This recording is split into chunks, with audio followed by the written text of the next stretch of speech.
High বন্ধুরা, আমি রূপম এসে গেছি নতুন ভিডিও নিয়ে তোমাদের সাথে নতুন ইনফরমেশান নিয়ে। আজকে আমি অ্যান্ট্রাকল আর সাপ দুটো একসাথে মিশিয়ে স্প্রে করব। আর এটা স্প্রে করার কারণ আমি লাস্টে বলবো।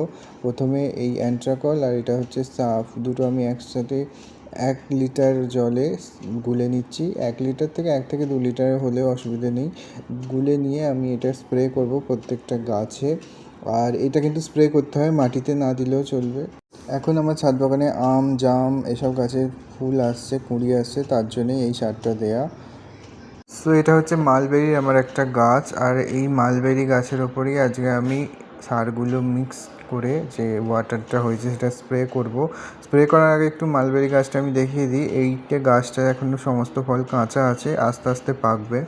আর এটা হচ্ছে আমার পুরনো মালবেরি গাছটা, এটাতেও প্রচুর ফুল এসেছিলো আর ফুল থেকে ফলও ধরছে। দেখো, অ্যাকচুয়ালি এর ফুলটা আর ফলটা একসাথেই আসে। তো এই গাছটা বড় গাছ আর ওটা যেটা উপরে আছে ওটা ছোট গাছ। তো এই দুটো গাছ কেমন লাগলো তোমাদের অবশ্যই জানাবে।